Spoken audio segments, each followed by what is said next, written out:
उदयराज जी ने एक सभा में कहा, साहब नेक नहीं दिखाए थे कि लोग घर नोटों से भर जाएंगे, लेकिन वो आया फिर वो मिलने नहीं आया। इस तरह के आरोप लगाए उन्होंने। चाचा है मेरे, बुजुर्ग हैं। कभी कभी क्या होता है कि जब 65 साल का आदमी होता है उसका दिमाग सटक जाता है एकदम। आप तो उसी गांव के रहने वाले हो, के पास क्या था आज क्या है। 3 लाख का ITR नहीं होगा इनका, और अरबों खरबों के मालिक हैं ये। सब नौकरी पे देते हैं। बीजेपी वाले तो रेड करवा देते, कहीं IT रेड करवा दीजिए, यहाँ भी मालूम पड़ जाएगा क्या है सच। नहीं, क्यों रेड? हम ऐसी राजनीति नहीं करते।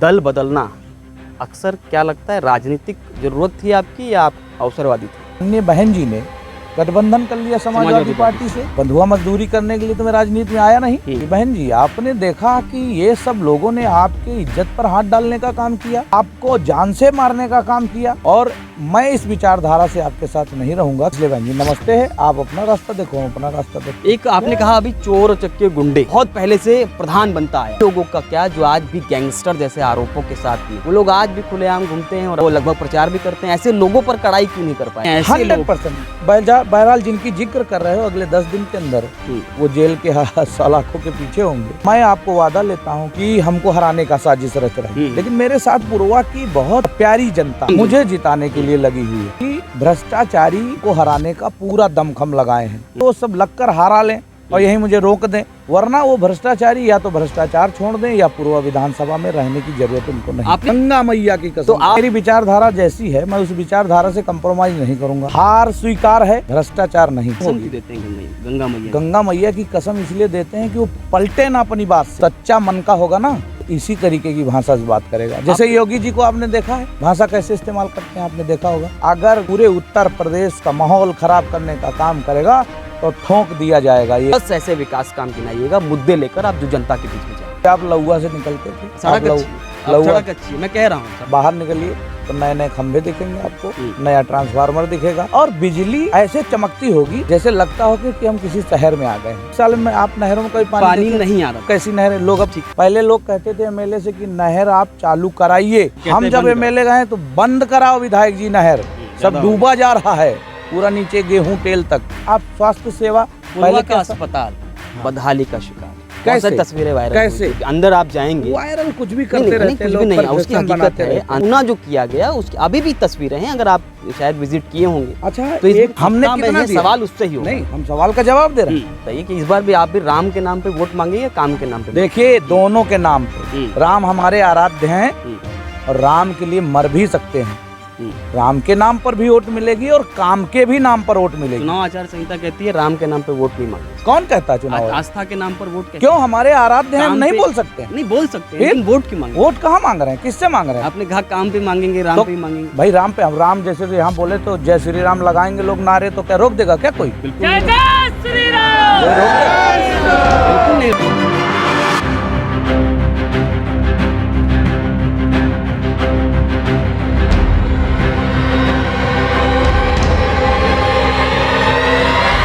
नमस्कार, मैं सचिन दीक्षित एक बार फिर से आप सभी के सामने हाजिर हूं। उत्तर प्रदेश में चुनावी शंखनाद बज चुका है। लगभग हर प्रत्याशी अपनी दावेदारी ठीक से पेश कर रहा है। भारतीय जनता पार्टी भी अपने दलों के और अपने साथियों के साथ मैदान पर उतर चुकी है। विपक्ष भी अपने तरीके से दांव खेल रहा है। माना जा रहा है कि उत्तर प्रदेश में 2 दलों में बहुत भीषण घमासान होने वाला है, लेकिन आने वाले समय में किस तरह के समीकरण बनते हैं यह अलग विषय है। उन्नाव जनपद में पूर्वा विधानसभा क्षेत्र हमेशा ही हॉट सीट मानी गई है, लेकिन पिछली बार जिस तरह से यहाँ के स्थानीय विधायक अनिल सिंह ने विजेता हासिल की थी, विजय हुए थे, उन्होंने 20 साल ही लगभग 30 साल के ऊपर के आसपास का इतिहास बदल दिया। लेकिन उस इतिहास बदलने के बाद जब इन्हें पद मिला, उसके बाद काम कैसे किए, विपक्ष के सवालों के उत्तर किस प्रकार दे रहे हैं, इस बार चुनावी अखाड़े में किस मुद्दों के साथ उतर रहे हैं, आइए हम उनसे बातचीत करते हैं। मुझे पूरी आज़ादी मिल चुकी है कि मैं उनसे सारे सवाल भी कर सकता हूं जिसकी ज़रूरत है।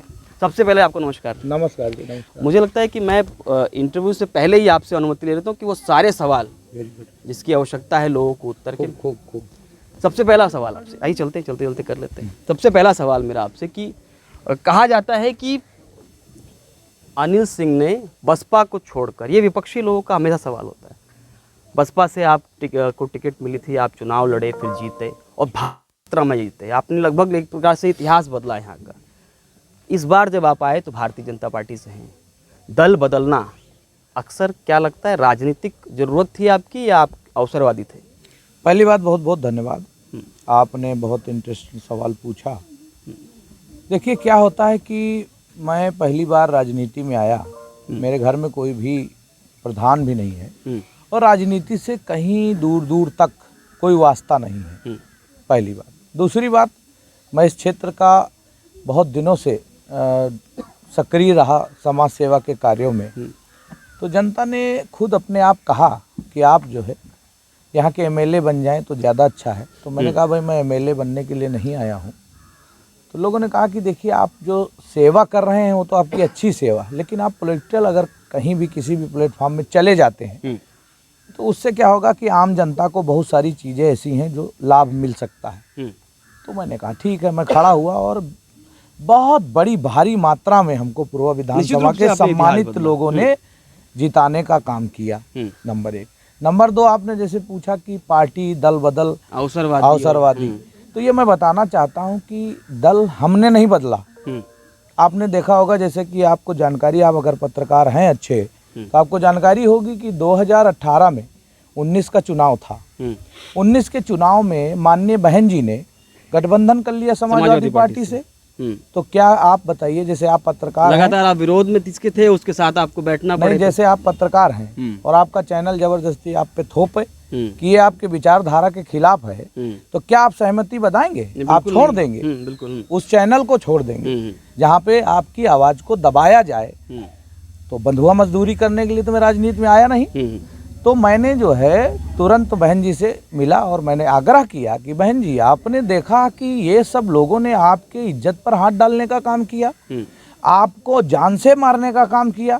मुझे लगता है कि ये बहन जी ठीक नहीं कर रही हैं आप, और मैं इस विचारधारा से आपके साथ नहीं रहूंगा कि आप उन लोगों से हाथ मिला रहे हो जिनको मैंने हराने के लिए बहुत सारी मेहनत की और ऐसे लोगों से सबसे एकजुट करने का काम किया और इनको हराया। अब मैं इनके साथ रहूंगा तो इन्हीं के जो गुंडे चोर उचक्के जिनसे लोगों ने पूर्व विधानसभा की छुटकारा पाया था, उनको साथ लेकर मैं नहीं चल पाऊंगा। इसलिए बहन जी नमस्ते है, आप अपना रास्ता देखो, हम अपना रास्ता देखो। एक आपने कहा अभी चोर उचक्के गुंडे, यहाँ पर पूर्वा में एक बहुत पहले से प्रधान बनता आया है, उस पर तमाम सारे मुकदमे हैं। मैं वैसे बहुत सारे लोग हैं, लेकिन उन लोगों का क्या जो आज भी गैंगस्टर जैसे आरोपों के साथ में, हालांकि वो विचाराधीन है न्यायालय में, लेकिन लगातार ऐसे आरोप गंभीर लगते रहे, वो लोग आज भी खुलेआम घूमते हैं और अपना लगभग पूर्व विधायक जी या किसी का वो लगभग प्रचार भी करते हैं। ऐसे लोगों पर कड़ाई क्यों नहीं कर पाए आप? नहीं, देखिए ऐसा है कि हमारे यहाँ हम बसपा से जीते थे और बसपा से जीतने के बाद मेरे पास इतना पावर नहीं था। जैसे आप किसी के घर में रहने जाएं किसी को छोड़कर, तो वहाँ उतना पावर आपको नहीं मिलता है कि आप किसी तरीके से काम कर सकें। दूसरा, बहुत सारे प्रेशर रहते हैं। हमने ऊपर लेवल पे इंफ्रास्ट्रक्चर को ठीक किया है, ऊपरी लेवल में अभी तो इनसे निपटना, इसीलिए की भी जीतने की कोशिश कर रहे हैं। ये हम माने कि आने वाले समय में ऐसे 100% बहरहाल जिनकी जिक्र कर रहे हो, अगले 10 दिन के अंदर वो जेल के सलाखों के पीछे होंगे और गुंडा एक्ट के तहत जिला बदर होंगे। ऐसे बहुत सारे जिनकी आप इशारा कर रहे हो, जिनका मैं समझ रहा हूँ, वो सब जेल जाएंगे चुनाव से पहले। नंबर 1, मैं आपको वादा लेता हूं कि इस क्षेत्र में जितने भी ऐसे भ्रष्टाचारी हैं, देखिए एक पूरी तरीके से वातावरण बना रहे हैं ऐसे लोग कि हमको हराने का साजिश रच रहे हैं। लेकिन मेरे साथ पूर्वा की बहुत प्यारी जनता है जो मुझे जिताने के लिए लगी हुई है। और दूसरी बहुत बड़ी बात है कि भ्रष्टाचारी हमको हराने का पूरा दमखम लगाए हैं। तो मैं उनसे अपील करूंगा आपके चैनल के द्वारा, या तो वो हमको हरा लें, मैं इस चैनल के द्वारा बताना चाहता हूं, या तो मुझे वो सब लगकर हारा लें और यही मुझे रोक दें, वरना वो भ्रष्टाचारी या तो भ्रष्टाचार छोड़ दें या पूर्व विधानसभा में रहने की जरूरत उनको नहीं। आपने एक बयान दिया था, आपने कहा कि एक साइकिल है उसमें 3-4 कैरियर लगा लीजिए और सब बैठ जाइए। हाँ, आप ऐसे बार बार, और एक आपने और बयान दिया था, आपने कई सभाओं में कहा कि गंगा जी की कसम है आप उन विरोधियों को कि मुझे हरा दीजिए, गंगा मैया की कसम। तो आपने लगातार ऐसे बयान देना। देखिए भाई, देखिए क्या ना, मेरी विचारधारा जैसी है मैं उस विचारधारा से कंप्रोमाइज नहीं करूंगा। हार स्वीकार है, भ्रष्टाचार नहीं। अगर वो भ्रष्टाचार नहीं छोड़ेंगे, या तो हमको यहीं रोक दें, हमको लग कर सब जितने लोग फाइनेंस करके जितनी ताकत लगा कर हमको रोक दें यहाँ, वरना दिक्कत आप तो उनको उनको कसम होगी। क्यों देते हैं गंगा मैया की? गंगा मैया की कसम इसलिए देते हैं कि वो पलटे ना अपनी बात से, हराएं जरूर, हराएं लगे रहें। जरूर। मैं उनको इसी चैनल के द्वारा कहना चाहता हूँ। हो सकता है कि लोग कहते होंगे कि अनिल सिंह जो इस तरीके की भाषा अपनाते हैं, जो सच्चा मन का होगा ना, वो इसी तरीके की भाषा से बात करेगा। जैसे योगी जी को आपने देखा है, मोदी जी को देखा है, क्या वो किसी को डरते हैं? क्या भाषा कैसे इस्तेमाल करते हैं आपने देखा होगा कि कोई भी आदमी अगर इस पूरे उत्तर प्रदेश का माहौल खराब करने का काम करेगा तो ठोक दिया जाएगा, ये जान लीजिए। आप भी यही कहते हैं? हम भी कह रहे हैं। वो पूर्वा विधानसभा की अगर किसी ने भी माहौल खराब करने की कोशिश की तो जैसे माननीय मुख्यमंत्री जी कहते हैं कि आतंकवादी हो, माफिया हो, ऐसे जो हिस्ट्री सीटर हैं, जिनका पेशेवर अपराधी हैं, उनको कतई बख्शा नहीं जाएगा, छोड़ा नहीं जाएगा। मैं विकास पर आता हूँ, क्योंकि बहुत सारी बातें इसमें करनी है, लेकिन विकास पर आते हैं। कितने विकास काम हैं जिसको लेकर इन मुद्दों के साथ में जो विपक्ष आप लगातार आरोप करता है कि 4.5 वर्षों में आप 3 साल आए नहीं, लोगों के घर नहीं पहुंचे, जनसंपर्क नहीं हो पाया, अब आप दौड़ने लगे, ऐसा आरोप है विपक्ष का। वो हाँ ठीक है, वो लगभग इग्नोर करते हैं चुनावी दौर में। लेकिन विकास कामों को लेकर किन विकास के 10 ऐसे विकास काम गिनाइएगा मुद्दे लेकर आप जो जनता के बीच में जाएंगे? कभी आप लौआ से निकलते थे? सड़क अच्छी है, अब सड़क अच्छी है, मैं कह रहा हूँ सड़क अच्छी है। हाँ, तो कैसे रहता था? हाँ ठीक है, पहले तो लौआ में पिछले वर्षों से अब वर्ष में पानी भरा रहता था, मेरे घर के सामने की सड़क भी खराब रहती थी लगातार, लेकिन अब ठीक है। उसमें भी आरोप हम पर लगाया गया कि हम रोके थे, जबकि मुझे जानकारी नहीं थी। चलिए वो नंबर 1। नंबर 2, आप अपने घर से निकलिए, बाहर निकलिए तो नए नए खंभे दिखेंगे आपको, नया ट्रांसफार्मर दिखेगा और बिजली ऐसे चमकती होगी जैसे लगता हो कि हम किसी शहर में आ गए हैं। राइट या रॉन्ग? ठीक। उसके बाद आप अपने घर से जब चलेंगे तो जिस भी रोड पर निकलेंगे, चाहे वो आप अपने हिलौली से आएंगे मौरावा से आप कालूखेड़ा होते हुए, जबरेला होते हुए लखनऊ जाएंगे, या मौरावा से उन्नाव जाएंगे, तो क्या महसूस नहीं होता कि ये कार्य है? बिल्कुल काम है। ऐसी रोड कभी बनी थी? 10 काम ऐसे। नंबर 1, पहला काम नंबर 1। आप देखिए कि हमारे क्षेत्र में नहर थी, याद करिए, पानी नहीं आ रहा था उसमें। आपकी उम्र हमको लग रहा होगी 30 साल। हाँ 30 है। तो 30 साल में आप नहरों में कभी पानी नहीं आ रहा था, ये बबूल के पेड़ खड़े हुए। ठीक है, अब कैसी नहर है? लोग अब पहले लोग कहते थे एमएलए से कि नहर आप चालू कराइए, तो एमएलए बोलता था कि ना चालू हुआ है ना होगा। हम जब एमएलए गए तो बंद कराओ विधायक जी नहर, सब डूबा जा रहा है पूरा नीचे गेहूं तेल तक। तो शायद ये काम महत्वपूर्ण है। नंबर 1। नंबर 2, नंबर 3, आपने देखा होगा कि हमारे क्षेत्र में जिस तरीके से फर्जी मुकदमे लगवाना, आपस में लड़ाना, ये हमने काम बिल्कुल खत्म किया। हमने कहा गांव में कोई कट्टे के बट के, हाँ, कट्टे के बट से नहीं देगा वोट, यहाँ से कनेक्ट होगा तब वो मशीन तक जाता है। जैसे नरेंद्र भाई मोदी पूरे इस विश्व के नेता हैं, क्या वो किसी से कहते हैं कि आप जबरदस्ती वोट दो? जाता है आदमी वहां तक चलकर और लड़ रहा है। पहला ऐसा चुनाव है कि जहाँ पे जनता लड़ रही है कि बीजेपी हारे ना पावे भैया, देखे रहे हो, नहीं तो ये साले गुंडे आ जाएंगे। ऐसा सब काम पे विचार। अब 3 काम आपने गिनाए। नंबर 3 हो गया, मुकदमे नहीं होते। हाँ, तीसरा हो गया। अब चौथा आप देखिए कि पूरे क्षेत्र में जो कायाकल्प के हिसाब से मैंने स्कूल सही कराए।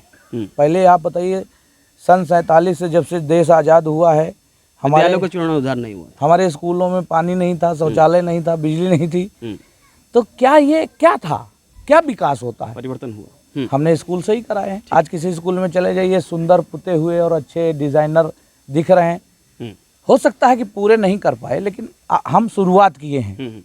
अल्प समय था, कोरोना काल था, बहुत सारी चीजें। दूसरा सबसे बड़ा क्षेत्र के लिए काम आपने देखा होगा कि ये हॉस्पिटल था, पिछली पूर्ववर्ती सरकारों में बनाया गया था, दीवारें खड़ी थी। पूरे हॉस्पिटल को जिस तरीके से लूट घसूट का अड्डा बना लिया गया था पैसे का, वो अड्डा ख़त्म करके पैसे दिलाकर, और आज की डेट में जो महामारी चल रही है उसके लिए हमने उसको चालू कराया और हमने इस क्षेत्र की जनता के लिए उपलब्ध कराया। वहाँ पे कोविड हॉस्पिटल बनाया गया और ऑक्सीजन प्लांट, जो आप पीजीआई जाते थे या कहीं जाते थे ऑक्सीजन ख़त्म होती थी, हमने प्लांट लगवाया 1.5 करोड़ का।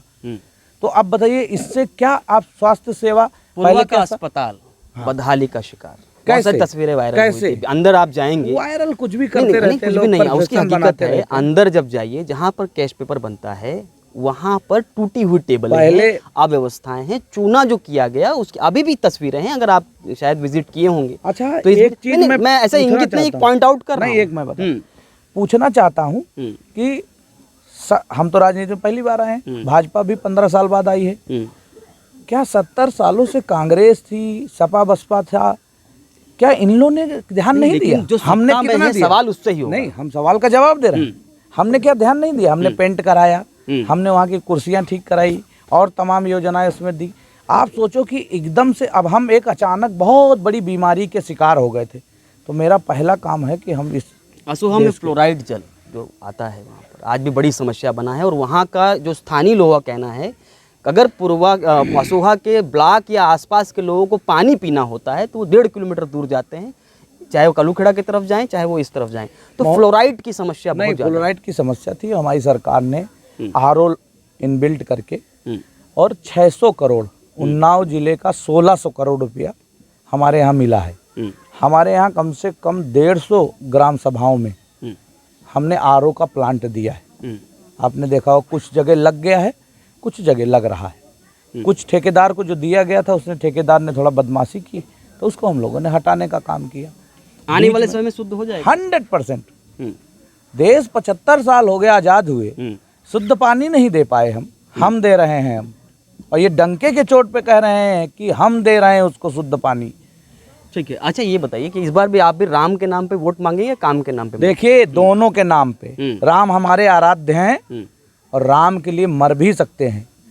राम के नाम पर भी वोट मिलेगी और काम के भी नाम पर वोट मिलेगी। चुनाव आचार संहिता कहती है राम के नाम पे वोट नहीं मांगना चाहिए। कौन कहता है चुनाव? आस्था के नाम पर वोट क्यों? हमारे आराध्य हैं, हम नहीं बोल सकते हैं? नहीं बोल सकते हैं, लेकिन वोट क्यों मांगेंगे? वोट कहाँ मांग रहे हैं? किससे मांग रहे हैं? आपने कहा काम पे मांगेंगे, राम पे ही मांगेंगे। भाई राम पे, हम राम जैसे तो यहाँ बोले तो जय श्री राम लगाएंगे लोग नारे, तो क्या रोक देगा क्या कोई? बिल्कुल नहीं रोकेगा,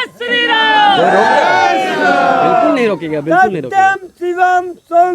अच्छा सवाल ये है कि ठीक है, आस्था के नाम पर वोट हो जाए, काम के नाम पर वोट हो जाए, विपक्ष ये कहता है कि जातिवाद पर भी बात आती है, तो क्या आपको लगता है ये जातिवाद को बढ़ावा देना जो लोग देते हैं या जिस तरह से माहौल है उस पर क्या कहना है आपका? देखिए, जातिवाद मुझे लगता है कि जब से मोदी जी आए हैं तब से तो नहीं है। मैं एक क्षत्रिय समाज का आदमी हूँ, ठाकुर समाज, क्षत्रिय समाज। क्या यहाँ क्षत्रिय समाज का वोट है? वोट बैंक ही कम है, तो मैं कैसे जीत रहा हूँ? आपने इसको खत्म करने का प्रयास किया? तो अब आगे आएंगे। ऐसे अभी जाति के नाम पर, टैलेंट के नाम पर मुलायम परिवार कभी जीता है? जाति के नाम पर ही जीतते हैं। अच्छा, आपको कभी एग्रेसिव गुस्सा नहीं आता? आपको बकलोल कह देते हैं? अरे कौन आपको कह देते हैं कोई कि बाहुबली तो नहीं कहता है। ठीक है, आपको ये कह देते हैं कि आपने लोभ के आधार वोट लेते हैं। वो एक उदयराज जी ने एक सभा में कहा, साफ तौर पर नाम ले रहा हूँ, साफ तौर, उन्होंने कहा कि एक सभा में कहा कि आपने एक सपने दिखाए थे कि लोग घर नोटों से भर जाएंगे। एक का नाम नहीं लिया था, एक व्यक्ति आया, विधायक बना, नोटों से भर जाएगा, लेकिन वो आया फिर वो मिलने नहीं आया। इस तरह के आरोप लगाए उन्होंने सीधे तौर पर डायरेक्टली आप पर। उसका क्या उत्तर है आपके? अब भाई वो चाचा है मेरे, बुजुर्ग हैं। कभी कभी क्या होता है कि जब 65, 60, 66 साल का आदमी होता है उसका दिमाग सटक जाता है। नहीं तो आप सठियाओ कह रहे हैं क्या? हाँ, एकदम पूरा। देखिए, ऐसा है, क्या है कि कोई कार ने, अब ये जो बता रहे हैं कि हम बिजली फ्री दे देंगे, किसानों को बिजली फ्री दे देंगे, तमाम चीजें बता रहे हैं। हमने क्या अभी ऐसा वादा किया क्या पूर्वम? हमने कहा कि अगर आप, पिछली बार भी कोई वादा नहीं किया। हम वादा करते ही नहीं, हम काम करने वाले लोग हैं, और ये काम करने का भी काम करते हैं, ऐसे लोग हैं। पहली बात, इनका जो सिस्टम है, देख लिया होगा कि इन्होंने, आप तो उसी गांव के रहने वाले हो, इनके पास क्या था, आज क्या है? 3 लाख का ITR नहीं होगा इनका, और अरबों खरबों के मालिक हैं ये। इनके घर में कोई ऐसा आदमी नहीं है, चाचा, मामा, फूफा, जीजा, मौसिया, दीदी, बुआ, आप तो सब नौकरी पे देते हैं। बीजेपी वाले तो रेड करवा देते हैं, कहीं नहीं, रेड IT रेड करवा दीजिए, इनके यहाँ भी मालूम पड़ जाएगा क्या है सच। नहीं, क्यों रेड? हम ऐसी राजनीति नहीं करते हैं। भारतीय जनता पार्टी के लोग तो बहुत करवाते हैं ऐसा। लोग आरोप तो सचिन के ऊपर भी लगाते हैं कि कुछ ना कुछ बोलते रहते हो, क्या मतलब है? नहीं ठीक है, वो तो आरोप का, लेकिन ये जो रेड वाली बात है, आपने कहा अरबों खरबों है उनके पास, तो कहीं ना कहीं ये जांच। जब देखिए, पाप जब भर जाता है तो खुद ही बोलने लगता है। हम क्या बोले? अभी देखो कितना सारा पैसा पकड़ा गया है, तो ये जब पाप का घड़ा भर गया तो निकल आया बाहर। अच्छा, इस बार लास्ट क्वेश्चन मेरा आपसे कि इस बार के चुनाव में क्या कोई भी सामने आए, अनिल सिंह पूरी तरह तैयार हैं और इस बार बख्शेंगे नहीं? बख्शेंगे को कत्ल मर्डर नहीं करना है। नहीं, कोई भी आए, आगे केरियल पीछे केरियल, बीच में डंडा, आगे हैंडल, उसके पीछे भी कैरियर लगा ले और जितने लोग लद सकते हैं कैंडिडेट बनकर ब्लॉक वाइज अखिलेश यादव जी दे दे, तब भी जीतने नहीं दूंगा उन लोगों को। आपको सीट मिल गई बस के अंदर? आप बहुत बार कहते हैं मैं तो लटक वाली है, पर एक अखबार की कटिंग के अनुसार संदेह उत्पन्न कर दिया गया। कटिंग तो दूसरे दिन भी आई है, एक और कटिंग आई, उसको भी पढ़ो। नहीं, संदेह उत्पन्न करने का प्रयास है क्या ये? नहीं, कुछ नहीं। देखिए ऐसा है तो आप मीडिया के लोग हैं, अपना सूत्र निकालते रहते हैं, तो क्या कर सकते? आपको क्या लगता है पक्का है सब कुछ सीट? 100% जनता के बढ़ा दिया। एक मैं भी कहूँगा इस पर कि किसानों के अनाज जो लोगों को मिलता है मुफ्त में, वो किसान के माध्यम से आढ़ती तक पहुँचता है, उसके बाद ये कोटेदार तक, फिर उसके बाद लोगों तक पहुँचता है। उसी किसान के साथ में लगातार वो आंदोलन करता रहा। लखीमपुर की घटना कोई भूल नहीं सकता, हालांकि प्रादेशिक नहीं है आपके, मैं ये प्रादेशिक प्रश्न कर रहा हूँ, लेकिन किसानों के साथ में ही लगातार जायती हो गई। 3 कानून आपके प्रधानमंत्री जी को वापस करना पड़ा। आपके क्या, सबके हैं। प्रधानमंत्री जी ने कहा कि वो हम समझा नहीं पाए इसलिए वापस लेना है। तो क्या लगता नहीं है किसानों के अनाज को वितरित करके उसी पर बोलकर वोट लीजिए, तो किसानों के साथ में ही अन्याय करिए? क्या अन्याय है आप बताइए? उसी का अनाज लेकर उसी से पैसा देकर और उसी को भी हम वापस कर रहे हैं। आप बताइए ऐसा कोई कर सकता? अच्छा, ये फ्री दे रहे हैं, इनके बाप का पैसा है क्या? 300 यूनिट देंगे अभी वादा कर रहे हैं। स्कूटी दे रही है कि प्रियंका गांधी इनके चाचा का है? भविष्य के क्या भविष्य होता? हम दे रहे हैं, हम भविष्य की बात नहीं कर रहे हैं, हम किसानों को दे रहे हैं। जिस तरीके से किसानों के आत्महत्या करते थे, आज मैंने क्रेडिट कार्ड का लोन जो दिया है कम से कम ब्याज में देता हूँ। कोई महाजन से लेने की जरूरत नहीं। बकरी पालिए, भैंस पालिए, तमाम ऐसे नाना प्रकार के काम है जो आप कर सकते हैं। अभी देखिए मैंने घरौनी बना के दिया है, जो घरौनी आज ये घर है इनका जहाँ पे मैं हूँ, अगर ये घर की घरौनी बन गई, बैंक में आप कहीं बेटा बेटी को पढ़ाना चाहते हो, शादी करना चाहते हो, अगर ये रखने जाओगे तो आपको अच्छा पैसा कम ब्याज में उपलब्ध कराया जाएगा। इतिहास बदला जा रहा है। निश्चित रूप से उनको जरूरत पड़ेगी तो काम कर लेंगे, ठीक है ना? नहीं 1 बीघे में घर बना है, किसी मतलब का नहीं है, कोई कागज नहीं है उसका। तो मुझे लगता है कि ये जो विपक्ष है वो कुछ भी आरोप लगाएगा और हम उसको जवाब देंगे। ठीक है, तो ये जो जिस तरह से गौओं को गौशालाएं बनाकर उनको रखने की, अब तो सर्टिफिकेट भी देने लगी आपकी सरकार प्रत्येक प्रधानों को। आज भी किसान टॉर्च लेकर इस तरह की ठंड में, आप जिस गाड़ी से आए होंगे उसमें निश्चित रूप से अंदर हीटर चल रहा होगा, लेकिन जो आम किसान है वो रात में आज भी टॉर्च लेकर अपने खेतों के बाहर खड़ा होता है, पूछ जाता है, देखता है कि कोई जड़ तो नहीं रहा है इसे आज भी। और जो इतना बड़ा बजट आया कि गौवंशों को या जो आवारा पशु हैं उसे रखा जाए, उसका कोई आता पता नहीं चल रहा है। अरे अब आप ये कहेंगे मैं कोदैया तो लाया नहीं था गाय भैंस, ये उत्तर दे सकते हैं आप? नहीं सुन तो लो, आपने प्रश्न किया तो उत्तर भी तो ले ना। आप उत्तर क्यों अपना ले रहे हो? नंबर 1, आपने कहा है आप कभी संविधान पढ़े? अरे बिल्कुल, बहुत बार पढ़े। तो उसमें एक पैराग्राफ है, उसको पढ़िएगा। बाबा साहब ने उसमें लिखा है कि गौ संरक्षण होना चाहिए। बिल्कुल होना चाहिए, होना चाहिए, नंबर 1। दूसरा, आपने कभी जय गुरुदेव को पढ़ा है? अरे गुरु है हमारे, गुरु हैं। तो उनका क्या मिशन है? गौ हत्या रोकी जाए। ठीक है। हमने क्या किया? सिंपली एक ऑर्डिनेंस पास किया कि गौ हत्या नहीं होने देंगे। मुझे क्या पता था कि आप सब जितने लोग रहते हो सब गाय हरा जानवर छोड़ दोगे? मुझे जानकारी थी क्या? ये आपातकालीन व्यवस्था है, इसको आपने, और जिस तरीके से एक षड्यंत्र रचा गया है सरकार के खिलाफ, मुझे लगता है कि ये जानवर, जैसे आपने कहा कोदैया से लाए होगा, जानवर किसके हैं? नहीं, आपने दिल पे हाथ, भाषण में कहा है, भाषण में आप दिल पर हाथ रखिए सचिन जी, यहाँ हाथ रखिए, रखा, और धड़के दिल और पूछिए उससे ये जानवर किसके हैं? हमारे नहीं है। हमने एक जो बहुत सालों से मांग चल रही थी, बहुत सालों से, 50 साल वर्ष से, कि गौ हत्या रोकनी चाहिए, हमने रोकी है। ठीक बात, रोकी है, लेकिन ये नहीं पता था कि लोग उसी का दूध खाकर उसको छोड़ने का काम करेंगे, मरने पर मजबूर कर देंगे। हमने गौ संरक्षण के लिए गौशाला के पैसा दिया, भ्रष्टाचारी जो लोग थे उन लोगों ने उस पैसे को भी खाने का काम किया। सुधारूंगा, जेल भिजवाऊंगा, लेकिन अभी तो समस्या बड़ी है ना, इसको हम लोग पूरी तरीके से, अभी देखो ट्रक लगवा कर उठवा रहे हैं, सब राजस्थान भेज रहे हैं, तमाम ऐसे चीज़ें करी जा रही हैं। बीच में जो ये जानवरों का किस्सा आया, इसमें हम लोग कोरोना में चले गए। अब इन सेलेक्टिव टू इंसान, सेलेक्टिव टू जानवर, अगर हम सेलेक्ट इंसान को करें पहले बचाने का, तो जानवर को सेलेक्ट करने की आवश्यकता नहीं पड़ेगी।